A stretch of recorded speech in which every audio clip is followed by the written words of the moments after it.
पूरे देश में इंप्लीमेंट हो चुका है, उसके बाद भी पश्चिम बंगाल में इस पर रेजुलेशन लाना है, इसे कैसे देखेंगे? देखिए, पश्चिम बंगाल तो अलग देश है ना। पश्चिम बंगाल तो भारत का राज्य नहीं है। हम लोग तो यही समझते हैं, हम लोग यही माने पढ़े थे कि पश्चिम बंगाल भारत का एक राज्य है, लेकिन हमारा मुख्यमंत्री इसको बंगाल को एक दूसरा देश बनाना चाहते हैं। तो कुछ ही दिन आगे हमारा मुख्यमंत्री ममता बनर्जी ने बोली है कि बंगाल के साथ हिंदुस्तान का रिलेशन अच्छा करना पड़ेगा। हम लोग ये बात कब बोलते हैं? चाइना के साथ हिंदुस्तान का रिलेशन अच्छा करना पड़ेगा, पाकिस्तान के साथ हिंदुस्तान का रिलेशन अच्छा करना पड़ेगा, और बंगाल के साथ हिंदुस्तान का रिलेशन अच्छा करना पड़ेगा, ये आप कैसे बोल सकते हैं? बंगाल के अलग कोई देश है क्या? हमको लगता है अलग देश वो बनाना चाहते हैं। ये जो बंगो भंगो, बंगाल को तोड़ो, इसका षड्यंत्र ममता बनर्जी कर रही है। वो उनको प्रधानमंत्री बनना है और इंडिपेंडेंट बंगाल का वो प्रधानमंत्री बनना चाहते हैं, क्योंकि भारत का, हिंदुस्तान का प्रधानमंत्री तो वो कभी बनेंगे नहीं।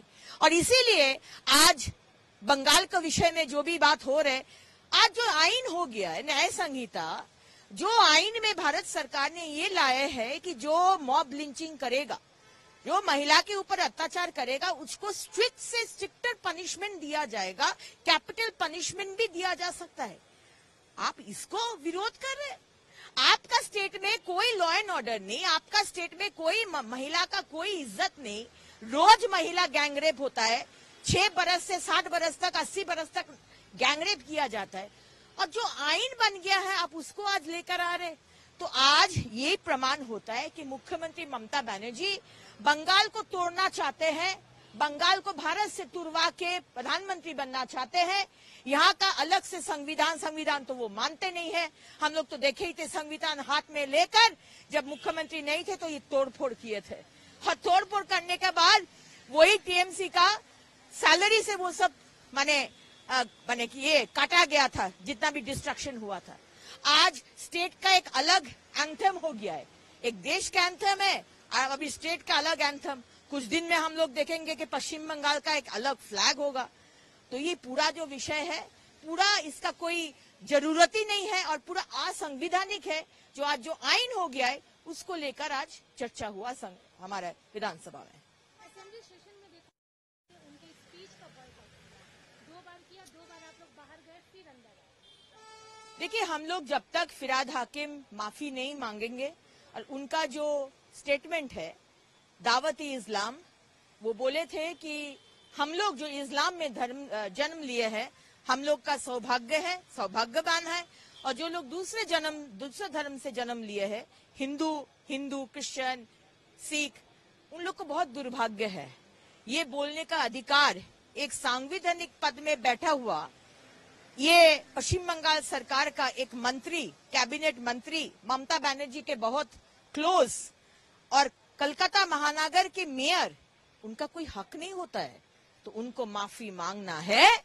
आप अगर आज फिराद हाकिम बोल रहे, हम लोग जब बॉयकॉट कर रहे हैं तो फिराद हाकिम बोल रहे गेट आउट, जाइए, आप लोग निकले। आप कौन होता है?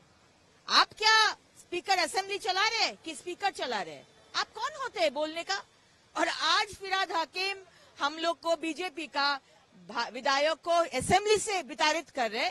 कुछ दिन बाद लिख लीजिए, अगर 26 में मोदी सरकार नहीं आता है तो यही टीएमसी और यही फिराद हाकिम जैसा लोग हिंदुओं को बंगाल से विताड़ित करेंगे। काउंट कर लीजिए, लिख लीजिए। अगर हिंदुओं की बात की संख्या बढ़ रही है, उसको लेकर क्या? मुस्लिमों का संख्या बढ़ रहा है, ये तो हम लोग बार बार बोले थे, क्योंकि एक मुस्लिम परिवार में ज्यादातर 10-14 करके बच्चा हो रहा है, और आज दूसरे धर्म, स्पेशली हिंदुओं में 1 बच्चा या ज्यादातर 2 बच्चा हो रहा है। आज टीएमसी के एमएलए हुमायूं कबीर वो बोले और वो स्वीकार किए कि जब आप लोग प्रश्न किए एक चैनल कि डेमोग्राफी कैसे चेंज हो रहा है अनुप्रवेश से, तो वो बोले अनुप्रवेश से नहीं हो रहा है, वो तो 1-2% के लिए हो रहा है। ज्यादातर एक्चुअली मुसलमान फैमिली में ज्यादा बच्चा होता है। तो हम धन्यवाद देते हैं हुमायूं जी को कि आप स्वीकार तो किए, क्योंकि आप टीएमसी के आप लोग का नेता लोग बोल रहे कि परसेंटेज दिखा रहे, डेटा दिखा रहे कि मुस्लिमों का परसेंटेज कम होते जा रहे। देश से और पश्चिम बंगाल से। तो आज आप प्रमाण कर दिए कि ये तो एक कारण है जनविनाश या डेमोग्राफी चेंज होने का। दूसरा कारण है जो इन्फिल्ट्रेशन हो रहा है। आज बार बार ममता बनर्जी को बोलने के बावजूद आज बीएसएफ को जमीन नहीं दिया जा रहा है। आप एक कारण बोलिए, क्यों नहीं जमीन देंगे? हमारा सिक्योरिटी का विषय है, कोई भी मुख्यमंत्री देगा, लेकिन वो 72 चेक पोस्ट बीएसएफ का जमीन नहीं दे रहे, क्योंकि ये फिर कैसे आ पाएंगे? ये रोहिंग्या लोग, ये जो बांग्लादेश से इलीगल इन्फिल्ट्रेटर्स। आज कर्नाटक में न्यूज दिखा रहे कि कर्नाटक में मिस्त्री का काम कर रहे, घर बनाने का काम कर रहे इलीगल इमिग्रेंट्स। कहां से जा रहे हैं वो लोग? तो बोल रहे हैं कि हम तो बंगाल से आए हैं। आज सिर्फ वोट बैंक के लिए ममता बनर्जी इन लोग के लिए आधार कार्ड बना दे रहा है, वोटर कार्ड बना दे रहा है, और यही लोग उनका वोट बैंक है। 21 जुलाई का मंच से अब तक जो चुपचाप चल रहा था वो खुलेआम बोल दिए कि जो भी हमारा दरवाजा ठकठकाएगा हम दरवाजा खोल देंगे।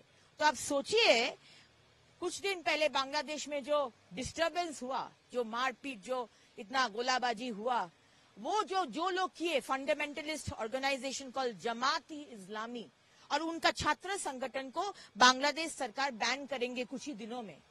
अगर हमारा मुख्यमंत्री दरवाजा खोल दे तो ये जैसा टेररिस्ट खुलेआम हमारा प्रदेश में घुसेंगे और सारे भारत में टेररिस्ट एक्टिविटी करेंगे। तो हमारे लिए ये अनुप्रवेश बहुत चिंता की बात है। आज बच्चा होना, इतना ज्यादा बच्चा होना मुसलमान परिवार में, डेमोग्राफी चेंज हो जा रहा है, बहुत चिंता की बात है। हम अनुरोध करेंगे केंद्र सरकार से जो 2 चाइल्ड पॉलिसी के ऊपर जो डिस्कशन हो रहा था उसको तुरंत से तुरंत पश्चिम बंगाल में लागू किया जाए।